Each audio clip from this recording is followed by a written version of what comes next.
আপনি কি শিখতে চান তওবা কিভাবে করে? খুব সহজ, কোনো হুজুর লাগবে না, কোনো কোরআন খতম লাগবে না, কোনো কাউকে দাওয়াত দেওয়া লাগবে না। দিন হতে হবে জরুরি নয়, রাত হতে হবে জরুরি নয়, নামাজের সময় হতে হবে জরুরি নয়, জরুরি নয় ওযু থাকতে হবে। তওবা এখন এখানে করা যায়। মানে রিটার্ন। তওবা মানে কি? রিটার্ন মানে ফিরে আসা। ধরেন একটা লোক জিনা করে, সে বলে যে না আস্তাগফিরুল্লাহ, আল্লাহ আমাকে ক্ষমা করুন, আমি আর জিনা করব না। এই লোক তওবা করেছে। লোক কি করেছে? এরপরে সে যে তওবা করেছে এটা প্রমাণ হবে কিভাবে? সে যদি আর কোনোদিন আল্লাহকে ভয় করে জিনা না করে। বুঝে আসছে না? আসেনি? মদখোর বললো যে না আমি আর মদ খাবো না, কেন? আল্লাহ এটা অপছন্দ করে।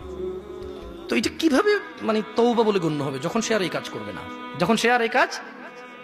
তো শোনো, তোমার রব তোমাকে বলছে ইল্লা মান তাব, তবে যে তওবা করে, ওয়া আমানা ওয়া আমিলা সলিহা, অপরাধ থেকে ফিরে এসে ভালো কাজ কর্ম করে, ফাউলাইকা ইউবাদদিরুল্লাহ, ইয়া আল্লাহ লা ইলাহা ইল্লা আনতা, লা ইলাহা ইল্লাল্লাহ। দেখেন কি রব পেয়েছেন, বেদুয়ার মহিলার পুরুষ।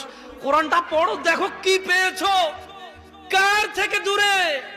মা গররাকা বিরাব্বিকাল কারীম ইয়া নাস, কিসে তোমার এত দয়ালু রব থেকে তোমাকে দূরে রেখেছে? কি তোমার রবের দয়া দেখবে? বলছেন যে ফাউলাইকা ইউবাদদিলুল্লাহু সাইয়্যাতিহিম হাসানাত, বলছেন যে আল্লাহ তোমার অপরাধকে নেকিতে পরিবর্তন করে দেবে।